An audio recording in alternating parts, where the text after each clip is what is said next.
आसमान में काले काले बादल दिखाई दे रहे थे। आसमान को देखकर ऐसा लग रहा था कि किसी कलाकार ने काले रंग से पूरे आसमान को रंग दिया है। आर्यन और सुनिधि एक दूसरे के हाथों में हाथ डाले सड़क किनारे बातें करते हुए चले जा रहे थे। कुछ और लोग भी उसी रास्ते से गुजर रहे थे, कुछ पैदल तो कुछ गाड़ियों में। लेकिन सभी में एक बात कॉमन थी, उन सभी लोगों को घर पहुंचने की जल्दी थी, क्योंकि कभी भी बारिश हो सकती थी। कभी कोई कार, कभी बाइक, तो कभी कोई बड़ी सी गाड़ी पूरी स्पीड में सड़क से गुजरती। लेकिन उन सब से उलट सुनिधि की बातों में खोए आर्यन को घर पहुंचने की कोई जल्दी नहीं थी। कुछ दिनों पहले ही सुनिधि और आर्यन ने लव मैरिज की है। पहले तो दोनों के घर वालों को दोनों के रिश्ते से ऐतराज था, लेकिन फिर उनका प्यार देखकर वे मान गए। आर्यन को भले ही घर पहुंचने की कोई जल्दी नहीं थी, लेकिन सुनिधि आसमान की ओर बार बार घूरे जा रही थी। आर्यन, देख रहे हो कितने घने बादल हैं? बरसना शुरू होंगे तो हम कहाँ छिपेंगे? उसके ऐसा कहते ही रिमझिम कर बारिश शुरू हो गई। ऐसा लग रहा था कि बारिश भी इस प्रेम से भरे जोड़े को भिगोना चाहती है। ये लो, तुमने कहा और बारिश होनी शुरू हो गई। पल में ही छोटी छोटी बूंदें बड़ी बूंदों में बदल जाती है और तेज तेज बारिश शुरू हो जाती है। सुनिधि बारिश से छिपने के लिए इधर उधर जगह देखने लगती है, लेकिन आर्यन छिपने के मूड में बिल्कुल नहीं था।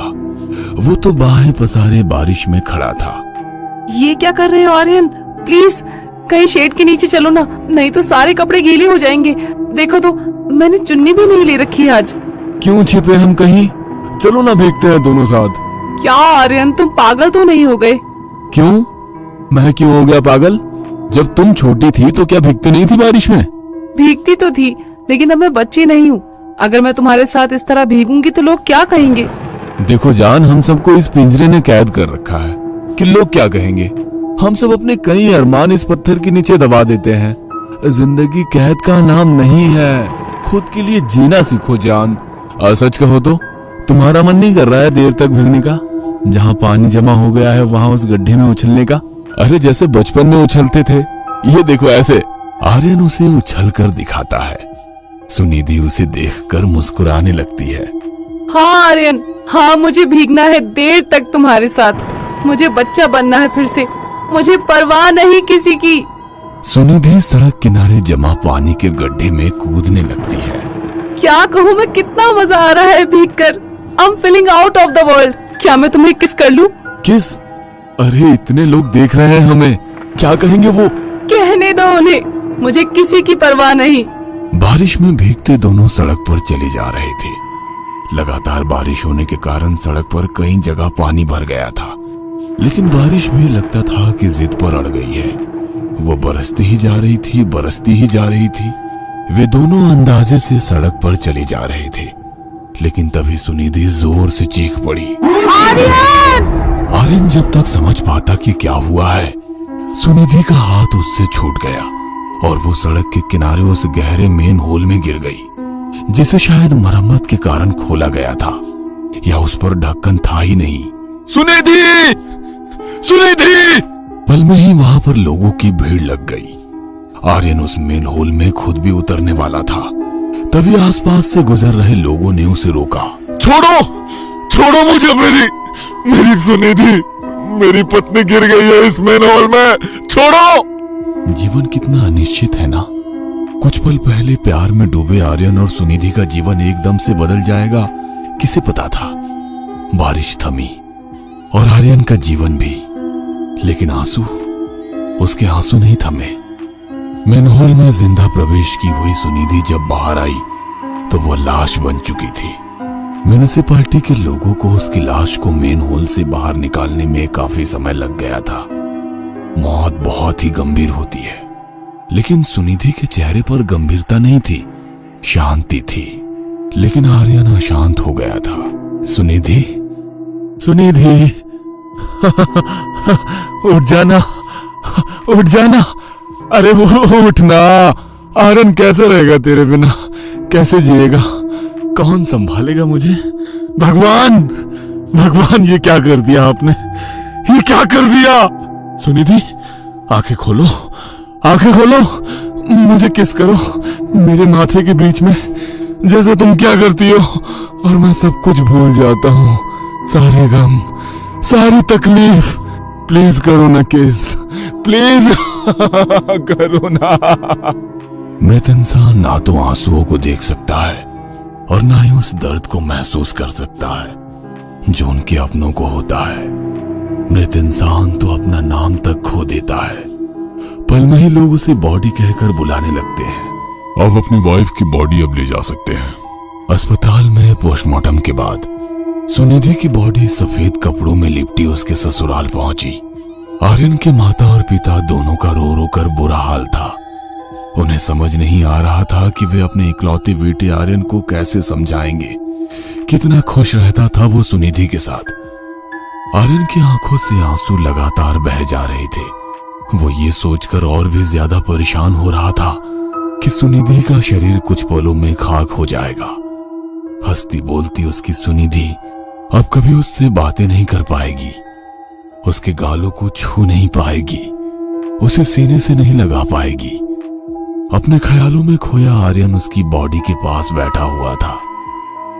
पास ही अगरबत्ती जल रही थी और उसका धुआं कमरे में फैलता जा रहा था। तभी उसके पापा ने उसे बुलाया। पापा के साथ पंडित जी भी थे और उनके हाथों में एक पत्री थी। आर्यन, सुनिधि की मौत पंचक में हुई है, इसलिए हमें पंचक के अनुसार उसका अंतिम संस्कार करना होगा। पंचक? पंचक यानी 5 ग्रह नक्षत्रों की एक ऐसी दशा जो बहुत ही अशुभ होती है। यदि पंचक में किसी की मृत्यु हो जाए तो उसके साथ ही उसके कुल, उसके खानदान के 5 और लोगों की मौत हो जाती है। शास्त्र कहता है कि घनिष्ठ पंचकम ग्रामे सद्विषा कुल पंचकम पूर्वा भाद्रप्रदा रथ्या चोतरा गृह पंचकम रेवती ग्राम बाह्याम च एतत पंचकम लक्षणम। अर्थात यदि घनिष्ठ नक्षत्र में मृत्यु हुई है तो गांव में 5 लोग, शतभिषा नक्षत्र में मृत्यु हुई हो तो उसी कुल में 5 लोग, पूर्वा नक्षत्र में मृत्यु हुई है तो उसी मोहल्ले में 5 लोग, उत्तरा में हो तो उसी घर में 5 और रेवती में हो तो दूसरे गांव नगर में 5 लोगों की मृत्यु संभव है। और कभी कभी तो ये सभी मौतें भी देखी गई है। आर्यन बेटा, इसलिए हमें पंचक के नियमों के अनुसार ही तुम्हारी पत्नी का अंतिम संस्कार करना होगा, तभी इस अनहोनी से बचा जा सकेगा। और इसके लिए तुम्हारी पत्नी के शव के साथ आटे, बेसन या कुश, जिसे सूखी घास कहते हैं, उससे बने 5 पुतले अर्थी पर रखकर उन 5 का भी तुम्हारी पत्नी के शव की तरह पूर्ण विधि विधान से अंतिम संस्कार किया जाएगा। पंडित जी की वह बातें आर्यन को अजीब सी लग रही थी। उसे पंडित जी पर गुस्सा भी आ रहा था, लेकिन वो उन पर अपना गुस्सा निकाल तो नहीं सकता था। पापा प्लीज, प्लीज मेरी सुनिधि की मौत का मजाक मत बनाइए। मैं इन सब चीजों को नहीं मानता। मेरी जिंदगी की सबसे बुरी चीज घटित हो चुकी है, अब क्या होगा? देखिए, मैं जानता हूं कि आप सब इन बातों को मानते हैं, लेकिन प्लीज मुझे इस अंधविश्वास में मत घसीटिए। इकलौते बेटे आर्यन की जिद के आगे उसके पिता झुक गए। सुनिधि का अंतिम संस्कार पंचक के नियमों के बिना पूरा किया गया। नदी किनारे उसके मृत शरीर को जब आर्यन मुखाग्नि दे रहा था तो सुनिधि की एक ही बात बार बार उसके कानों में गूंज रही थी। मान लो सुनिधि, कल को कहीं ऐसा हो जाए कि तुझे मेरे बिना पूरी जिंदगी जीना पड़े, तो तू रह पाएगी?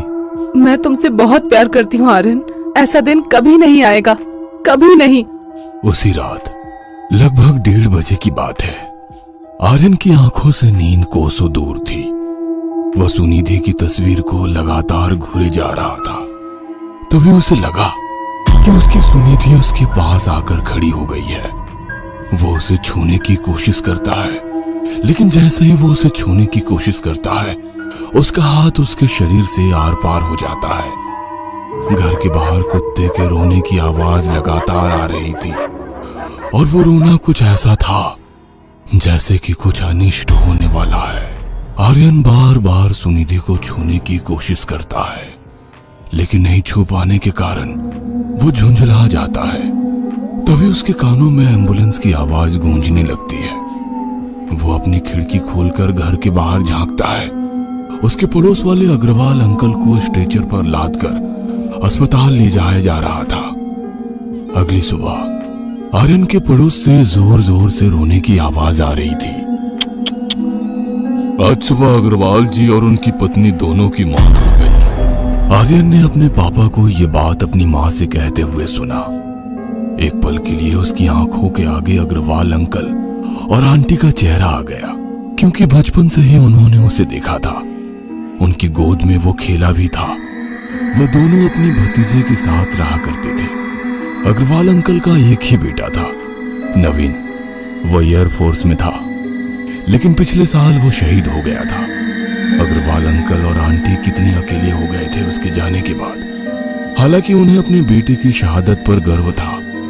धीरे धीरे उन दोनों ने जीवन के इस कड़वे सच को स्वीकार कर लिया था और सामान्य जीवन जीने की कोशिश कर रहे थे। आर्यन की शादी में अंकल और आंटी भी जमकर नाचे थे। उन्होंने अपने बेटे की शादी तो नहीं देखी, लेकिन आर्यन तो नवीन की तरह ही तो था उनके लिए। अच्छे भले तो थे वे लोग, अचानक क्या हो गया उन्हें, वो भी एक साथ। हार्ट अटैक बता रहे हैं डॉक्टर, लेकिन मैं जानता हूं कि यह मौत क्यों हुई है। बुझे मन से आर्यन के पापा ने यह बात आर्यन से कही, फिर ऊपर के कमरे में चले गए। आर्यन को पापा की यह बात समझ नहीं आई, लेकिन उसके कानों में पंडित जी की बात गूंजने लगी। तुम्हारी पत्नी की मौत चंचक हुई है। अगर पंचक के नियमों के अनुसार उसका अंतिम संस्कार किया गया तो 5 मौतें और होंगी, घर घर में, पड़ोस में, रिश्तेदारी में। पंडित जी की आवाज के साथ मोबाइल की घंटी की आवाज भी गूंज रही थी आर्यन के कानों में। पापा का मोबाइल लगातार बजे जा रहा था। पापा, पापा कहाँ हो आप? आपका फोन बज रहा है।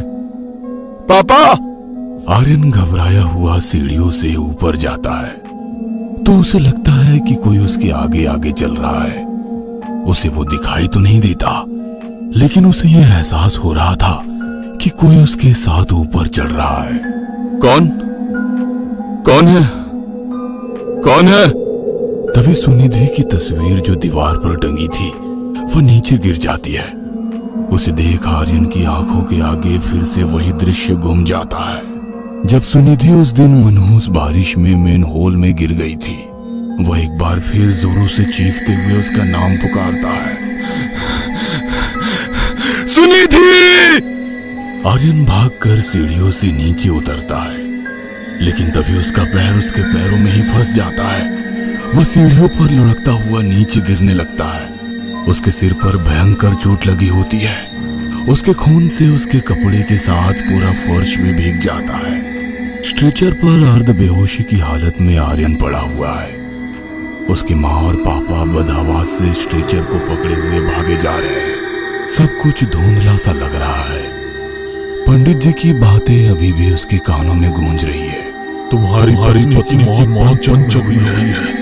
अगर पंचक के नियमों के अनुसार उसका संस्कार किया गया तो 5 मौतें और होंगी, घर घर में, पड़ोस में, रिश्तेदारी में। बेटे को मुखाग्नि देते हुए आर्यन के पापा सोच रहे थे, कितना कहा मैंने उसे, लेकिन उसने मेरी बात नहीं मानी।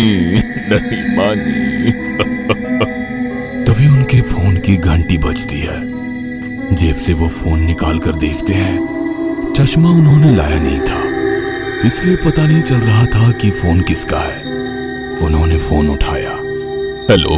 आर्यन की मां नहीं है। इकलौते बेटे का गम उनसे बर्दाश्त नहीं हुआ। फोन पर यह बात सुनकर 70 साल के बूढ़े आर्यन के पिता पर यह खबर बिजली की तरह गिरी। अभी पुत्र का अंतिम संस्कार हुआ नहीं था कि पत्नी की चिता तैयार हो गई। दोनों का अंतिम संस्कार कर पास के नदी में स्नान कर रहे आर्यन के पिता का न जाने कैसे पैर फिसल गया और वो नदी की तेज धार की चपेट में आ गए। गोताखोरों ने बहुत मुश्किल से 3 दिन बाद उनकी लाश बरामद की। एक बार पंचक ने अपनी गिनती फिर से पूरी कर ली थी। 5 लोग मर चुके थे।